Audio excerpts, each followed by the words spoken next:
gloire, Dieu de grâce. Je veux que tu me guides puissamment au travers des dons de libéralité, au travers des dons d'exhortation, au travers des dons de miséricorde, au travers des dons d'enseignement, au travers des dons de guérison, guide-moi puissamment.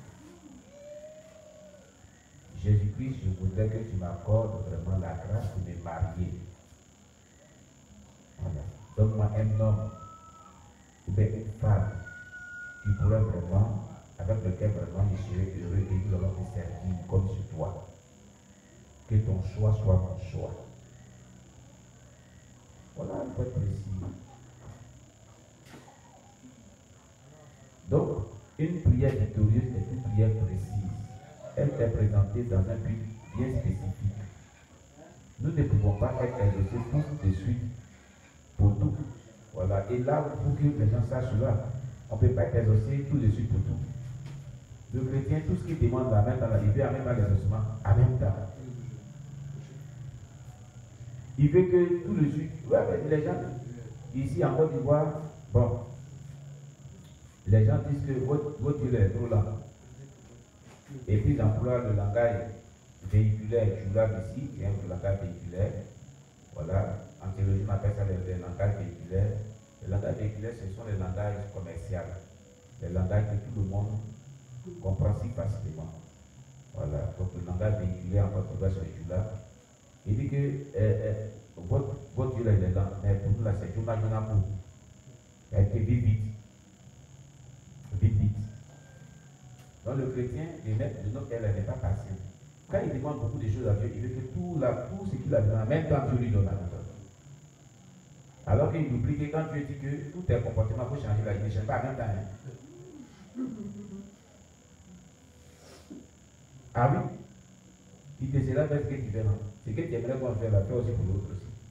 Quand tu veux avoir toutes les bénédictions en même temps, tout ce que tu demandes là, et c'est à ton tour, quand Dieu dit qu'il faut laisser colère, il faut laisser rancœur, il faut laisser vraiment la paresse, il faut laisser vraiment tous les péchés que tu commets là, il faut laisser là. Tu laisses ça tout en même temps le même jour. Je crois que c'est progressivement. Et puis d'ailleurs, pour que ça quitte dans ta vie, c'est difficile d'avoir beaucoup de difficultés. Mais c'est quand il s'agit que Dieu n'a qu'à te donner quelque chose à tu veux que cela se fasse en même temps sur le champ. C'est ça que la vérité. Alléluia. Que le nom de Dieu soit béni.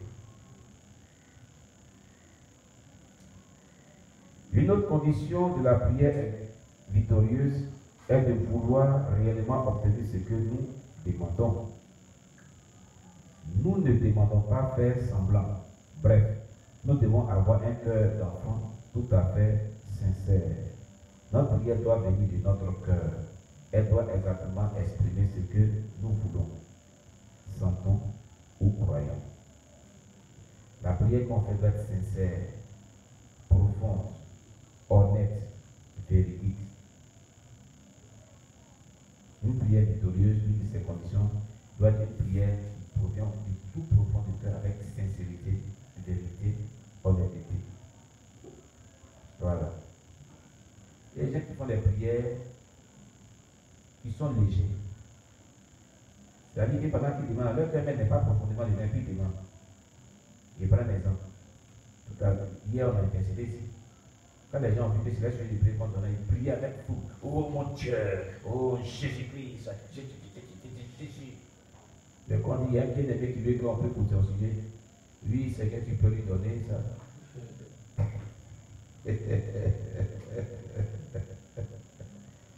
Oh, Jésus, viens dans tes secours. Viens dans tes secours. Vraiment, viens dans tes secours. Alléluia. Viens dans tes secours. Bon, on nous a dit vraiment, je ne sais pas pourquoi aujourd'hui, ils ont stoppé notre direct sur le YouTube. Je vais vraiment le relancer. Voilà, je vais le relancer. Donc, donne-moi une minute. On a encore des connexions aujourd'hui. On a encore des connexions. On a beaucoup de difficultés. Nous travaillons ce soir. Amen. Voilà, donc vraiment c'est ça.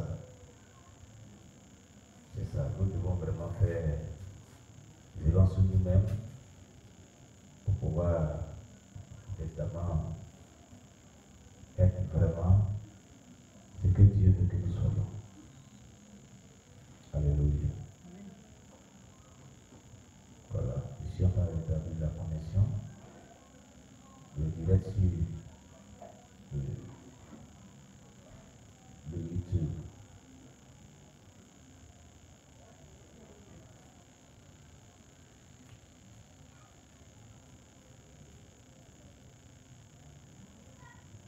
Amen. Donc,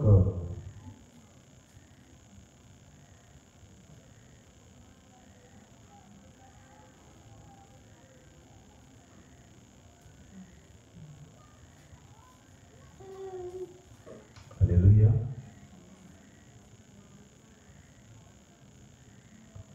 Alors, donne-moi quelques minutes, je vais, comme je l'ai dit, rétablir le direct sur YouTube rapidement.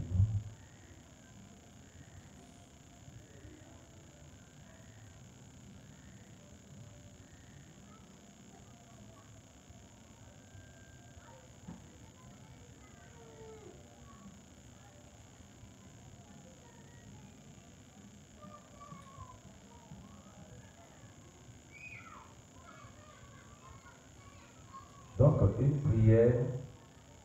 prière victorieuse, voilà, doit être vraiment une prière que nous faisons vraiment avec sincérité de cœur. Et cette prière doit venir du plus profond de notre cœur. Elle doit exactement exprimer ce que nous voulons, ce que nous sentons et ce que nous croyons. Alléluia. Voilà. Mais si nous prions et ce n'est pas vraiment dans ce sens, et que vraiment ce n'est pas avec une véritable honnêteté, c'est parce que nous croyons, c'est parce que nous pensons, nous sentons dans le cœur, nous pensons dans le cœur, et que nous ne sommes pas véridiques, nous ne sommes pas sincères, c'est quand même délicat, c'est de l'hypocrisie. Amen. 21e vie. Nous devons croire à la bonne foi de Dieu dans toutes les promesses qu'il a faites. Quand on prie, on doit croire que Dieu est un Dieu de modèle dans toutes choses. Voilà. Et qu'il réalise ses promesses. Notre Dieu ne ment pas. Comme il l'a si bien dit, Nom chapitre 23, verset 19 nous dit, l'Éternel n'est pas un homme pour mentir, ni fils de l'homme pour se repentir. Ce qu'il a dit ne le fera-t-il pas? Ce qu'il a déclaré ne les inquiétera-t-il pas? Dieu tient à ses promesses. Dieu honore ses promesses. Dieu ne ment pas. C'est l'homme qui trahit ses promesses qu'il fait, qui trahit son engagement. Mais Dieu, il ne trahit pas son engagement. Quand il promet, il réalise sa promesse toujours.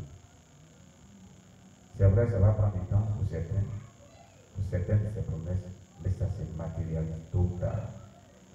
Voilà comment Dieu agit. Alléluia. Que Dieu soit loué. 22e point. Alors, chaque minute nous dit enfin, voilà, le direct est rétabli et on peut détruire les chats. Voilà, sur YouTube. Et bien enfin, nous devons veiller lorsque nous prions et prier dans le Saint-Esprit. Je veux dire par là que nous devons veiller à ne rien avoir dans notre cœur qui puisse éteindre ou attrister l'Esprit de Dieu. Voilà, donc il ne voulait pas que nous attristions le Saint-Esprit. On a bien vu ça dans GVN. Voilà, comme on attriste le Saint-Esprit, comme on éteint le Saint-Esprit, on a bien vu cela, en le désobéissant, en faisant ce qui ne glorifie pas, voilà, on attriste et on arrive à l'éteindre. Amen. Donc on doit veiller à ne pas attrister le Saint-Esprit, à ne pas l'éteindre. Voilà. Si vous comprenez ce fait-là. Nous devons aussi veiller pour attendre la réponse de Dieu. Voilà. Quand on attend les réponses de Dieu, lorsqu'on a demandé des choses à Dieu, on doit veiller pour ne pas vraiment offenser le Saint-Esprit. Dans cette attente-là. Donc ça veut dire qu'on doit toujours être soumis au Saint-Esprit. On doit être toujours dans l'attente de la réponse de nos prières, soumis soumis à la parole de Dieu, soumis au Saint-Esprit. Parce que si tu entends des réponses, des prières que tu as demandées à Dieu, et que dans ça tu désobéis au Saint-Esprit, il est attristé. Comment est-ce que lui qui est le Saint-Esprit va te donner ce que tu lui demandes? Amen. Beaucoup prient, hein? Seigneur, donne-moi ceci, Seigneur, donne-moi cela. Et quand le Saint-Esprit leur dit, bon, il faut faire ceci, il faut faire cela, ils ne le font pas. Bon, tu n'obéis pas à ce que lui te demande, et toi tu lui demandes de faire quelque chose dans ta vie. Alors, entre nous, ça peut marcher. Hein? Ça ne peut pas marcher. C'est ça. Si je dois véritablement recevoir de Dieu ce que je lui demande, c'est que je suis aussi prêt à faire tout ce qu'il me demande. Je prends un engagement de me soumettre à tout ce qu'il me dit. C'est ça. Donc nous devons être prêts à employer tous les moyens nécessaires afin de payer tout le prix exigé et à persévérer jusqu'au bout dans nos supplications. Il y a un prix à payer. Le prix à payer, c'est la soumission à la parole de Dieu, la soumission au Saint-Esprit. C'est tout. Amen, amen. C'est le prix à payer. C'est le prix à payer pour une bonne vie chrétienne. C'est le prix à payer pour notre salut. C'est le prix à payer pour être utilisé puissamment. C'est le prix à payer pour bénéficier de la protection de Dieu. Tout part d'une vie soumise à la parole de Dieu au Saint-Esprit. Tout ce qu'on obtient dans la vie chrétienne. Les deux éléments font partie des deux piliers centraux pour une vie chrétienne de réussite, pour une vie chrétienne victorieuse, pour une vie chrétienne bien protégée, pour une vie chrétienne de bonheur et pour une vie chrétienne qui accorde le salut. Une vie soumise à la parole de Dieu, une vie soumise au Saint-Esprit. C'est tout ce que Dieu nous demande. De la Genèse à l'Apocalypse, voilà ce que Dieu recherche à l'homme. Être soumis à sa parole, être soumis à son Esprit Saint. Si nous avons compris ce texte-là, nous n'aurons aucun. C'est pas qu'on ne va pas avoir des problèmes, des difficultés, mais nous sortirons victorieux de toute situation. Amen. Job était quelqu'un qui est intègre, quelqu'un de bien, mais il a subi une épreuve. C'est pas que lorsque nous sommes soumis à la parole du Saint-Esprit, on ne peut pas subir d'épreuve, on peut subir d'épreuve. Mais la différence avec celui qui désobéit est que nous sortons victorieux de ces épreuves-là. Et lui, il s'écroule. C'est ça. Quand les chrétiens auront accepté de briser entièrement leur cœur, quand ils auront confessé leurs péchés et restitué ce qu'ils devaient restituer, alors ils ne manqueront pas de remplir les conditions exigées par Dieu. Et ils verront leurs prières exaucées. Voilà les conditions qui doivent être exaucées. Vous comprenez? Première condition, quand les chrétiens auront accepté de briser entièrement leur cœur, donc quand ton moi d'orgueil là, qui accepte de pouvoir le laisser de côté. Quand on va dire moi, c'est qui t'empêche d'être soumis à la parole de Dieu et au Saint-Esprit, quand tu vas le laisser tomber. Moi, tu me connais, je te connais. Tu t'appelles la sœur Sécurité. Alléluia. C'est toi la sœur Sécurité, mais ailleurs, je te connais. Et il y a les chrétiens ivoiriens qui disent, tu sais de quel bois je me réchauffe? Nous, on ne connaît pas quel bois. Si tu rentres dans le bois pour te réchauffer, donc tu es sorcier. Quand tu sais de quel bois je me réchauffe. Amen. Quand ils auront confessé leurs péchés et restitué ce qu'ils devaient restituer, alors ils ne manqueront pas de remplir les conditions exigées par Dieu et ils verront leurs prières exaucées. Mais nous devons bien comprendre qu'aucune autre prière ne sera exaucée. Les prières que nous entendons en général dans les réunions de prière ou dans les conventions ne sont pas des prières victorieuses en général.